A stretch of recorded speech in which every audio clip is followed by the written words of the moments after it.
அனைவருக்கும் வணக்கம். மேசராசிக்காரர்கள் ஒரு நல்லதாவது நடந்து விடாதா என எதிர்பார்த்து காத்து கொண்டிருக்கக்கூடிய மேசராசிக்காரர்களுக்கு நல்ல செய்தி கிடைக்கும் நேரமாக 13/9/2023 முதல் 19/9/2023 வரை அமைய இருக்கின்றன. ஏனென்றால் கிரகநிலைகளின் அமைப்பை ஆராய்ந்து பார்க்கும்போது நிச்சயமாக மேசராசிக்காரர்களுக்கு பல சிரமம் குறைந்து நல்ல செய்தி கிடைக்கக்கூடிய ஒரு அற்புதமான தருணமாகவும் ஒரு நல்லது நடந்து விடாதா என எதிர்பார்த்து காத்து கொண்டிருக்கக்கூடிய மேசராசிக்காரர்களுக்கு நிச்சயம் அந்த நல்லது நடக்கக்கூடிய ஒரு தருணமாகவும் அமைய போகிறது என்பதை தெளிவாகவும் துல்லியமாகவும் கிரகநிலைகள் உறுதிப்படுத்துகின்றன. ஏனென்றால் நவ கிரகங்களிலே மிக வலிமை வாய்ந்த கிரகமாக பார்க்கப்படுபவர் குரு பகவான். குரு பகவானை பொறுத்த வரைக்கும் இந்த தருணத்தில் மேசராசிக்காரர்களுக்கு ஜென்ம ராசியில் அமர்ந்து வக்ரகதியில் சஞ்சரிக்கிறார். இந்த வாரம் முழுவதும் அவர் வக்ரம் பெற்றிருப்பது இந்த தருணத்தில் பல்வேறு வகையான சிரமங்கள் குறைவதற்கான வாய்ப்பும் யோகமும் உருவாகிறது.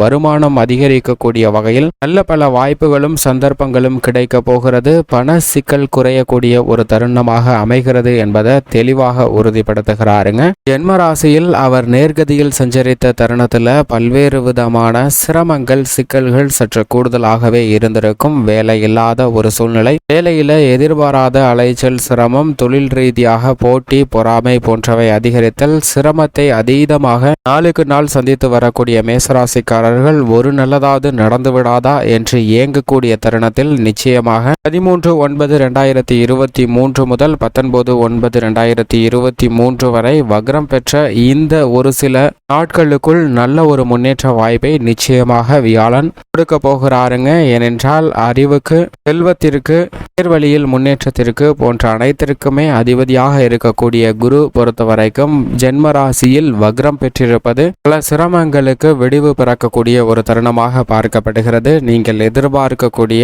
நல்ல செய்தி இனிமையாக கிடைப்பதற்கான வாய்ப்பும் யோகமும் நிச்சயமாக கிடைக்கிறது என்பதை தெளிவாக எடுத்து காட்டுகிறாருங்க. குரு பார்க்கின் கோடி நன்மை என்பார்கள். அப்படிப்பட்ட குரு பகவானின் சுப பார்வை 5, 7, 9 ஆகிய இடங்களில் கிடைக்கிறது. வக்ரம் பெற்ற குரு பகவானின் அமைப்பு காரணமாக முதல் சில நாட்களுக்குள்ளே நல்ல முன்னேற்றத்தை நீங்கள் உணர முடியும். அதை உங்கள் அனுபவ ரீதியாக பெறக்கூடிய வகையில் நல்லதொரு மாற்றத்தை நிச்சயமாக கொடுப்பாருங்க. உங்கள் அனுபவத்தில் அவற்றை உணர்வதற்கான வாய்ப்பு நிச்சயமாக கிடைக்கிறது என்பதில் எந்த விதமான சந்தேகமும் இல்லை என்பதை ஜென்மராசியில் வீற்றிருக்கக்கூடிய குரு பகவான் உறுதிப்படுத்துகிறாருங்க. எனவே குருவின் அமைப்பு காரணமாக பல சிரமங்கள் விலகி நல்ல முன்னேற்றம் நிச்சயமாக கிடைக்கக்கூடிய ஒரு தருணமாகவும் நீங்கள் எதிர்பார்க்கக்கூடிய நல்ல செய்தி கிடைப்பதற்கான வாய்ப்பும் யோகமும் நிறைந்த ஒரு அமைப்பு உள்ளது என்பதை தெளிவாகவும் துல்லியமாகவும் மேசராசிக்காரர்களுக்கு உறுதிப்படுத்துகிறாருங்க.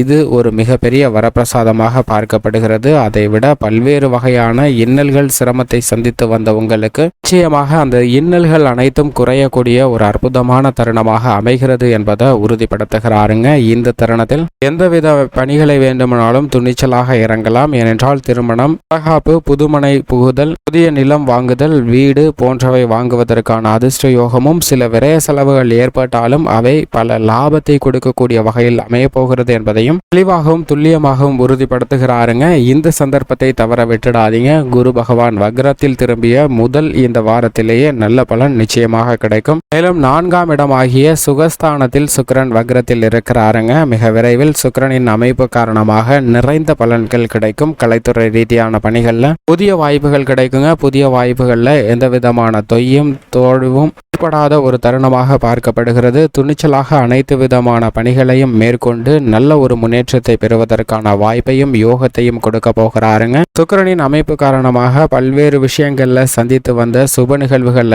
ஏற்பட்ட தடைகள் விலகுகிறது. நீங்கள் எதிர்பாராத நல்ல ஒரு முன்னேற்றம் நிச்சயமாக கிடைக்கும். சூரியனின் அமைப்பை பொறுத்த வரைக்கும் சூரியன் முழு ஆட்சி பலத்தில் பஞ்சமஸ்தானத்தில் துவக்கத்தில் வீற்றிருக்கிறார். இறுதியில் 17ஆம் தேதிக்கு பிறகு 6ஆம் இடமாகிய ரூணரோக சத்ருஸ்தானத்தில் நுழைகிறாருங்க.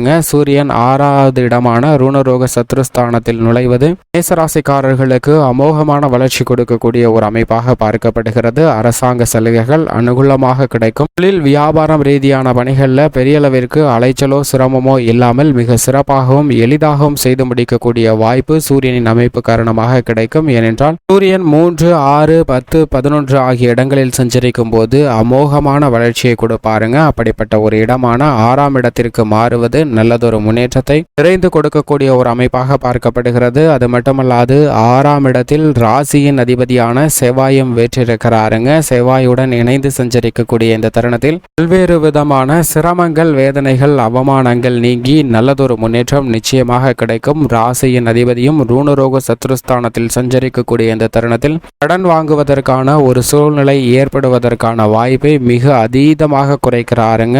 வியாதி மற்றும் தொல்லைகள் கொடுக்கக்கூடிய விஷயங்கள் அனைத்தையும் உங்களிடம் இருந்து விலக்குவதற்கான வாய்ப்பு சூரியன் மற்றும் ராசியின் அதிபதியான செவ்வாயின் அமைப்பு காரணமாக கிடைக்கிறது. இந்த தருணத்தில் ஒரு வக்ரகதியில் மாறியிருப்பது நிச்சயமாக நீங்கள் எதிர்பார்க்கக்கூடிய நல்ல செய்தி கிடைக்கும். ஒரு நல்ல விஷயமாவது நடந்து விடாதா என எதிர்பார்த்து காத்து கொண்டிருக்கக்கூடியவர்களுக்கு நிச்சயம் அந்த எதிர்பார்ப்பு பூர்த்தி ஆவதற்கான வாய்ப்பை வக்ர பெறக்கூடிய குரு பகவானும் ராசியின் அதிபதியான செவ்வாய், சூரியன் போன்ற கிரகநிலைகள் நிச்சயமாக உறுதிப்படுத்துகின்றன. மேலும் இந்த தருணத்தில் புதனும் பஞ்சமஸ்தானத்தில் வீற்றிருக்கிறார். எனவே பூர்வீக சொத்துக்கள் உள்ளிட்ட பல பிரச்சனைகள் சீராகும். சகோதர சகோதரிகளிடையே ஒற்றுமை என்பது அதிகரிக்கும். குரு பகவானுடைய சுப பார்வையும் அதீதமாக புதனின் மீது கிடைப்பதால் இந்த தருணத்தில் அறிவாற்றல் மிகுந்து கிடைப்பதற்கான வாய்ப்பும், மிக சவால் நிறைந்த காரியங்களை கூட சாதாரணமாக செய்து முடித்து வெற்றி பெறுவதற்கான வாய்ப்பும் யோகமும் நிறைந்திருக்கிறது என்பதை தெளிவாக எடுத்து காட்டுகிறாருங்க.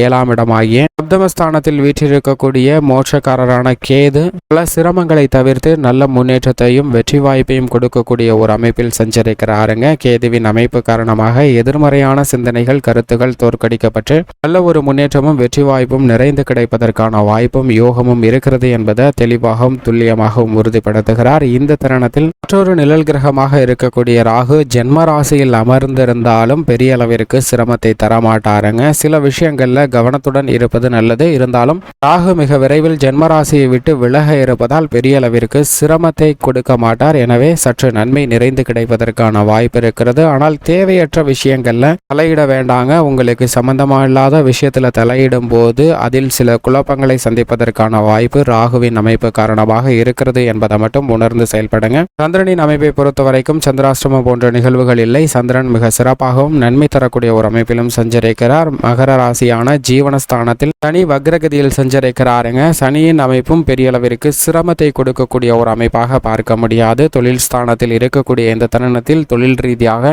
ஏற்படக்கூடிய மாற்றங்களை உறுதிப்படுத்துகிறாருங்க. அந்த மாற்றங்கள் அனைத்தும் நிச்சயமாக மேசராசிக்காரர்களுக்கு நன்மை நிறைந்தவையாக தான் இருக்கும். சிரமத்தை கொடுக்கக்கூடிய வகையில் இல்லை என்பதை உறுதிப்படுத்துகிறார். இப்படி 13 to 19 தேதி வரை கிரகநிலைகளின் அமைப்பு இருக்க அதீத நன்மை கொடுக்கக்கூடிய அமைப்பில் ராசியின் அதிபதியான செவ்வாய், சூரியன், சனி மற்றும் வக்ரம் பெற்றக்கூடிய குரு பகவானின் அமைப்பு காரணமாக பல நன்மைகள் நிறைந்து கிடைக்கும் என்பதில் சந்தேகமே இல்லை. மேலும் இந்த தருணத்தை மிக சிறந்த மகிழ்ச்சிகரமான தருணமாக மாற்றிக்கொள்ள வேண்டுமென்றால் நிச்சயமாக மேசராசிக்காரர்கள் வாரத்தில் வியாழக்கிழமை விரதம் இருந்து அருகாமையில் உள்ள வராகி அம்மன் ஆலயம் சென்று வழிபாடு செய்யுங்கள். அப்படி செய்வதால் அதீத நன்மை நிச்சயமாக கிடைக்கும்.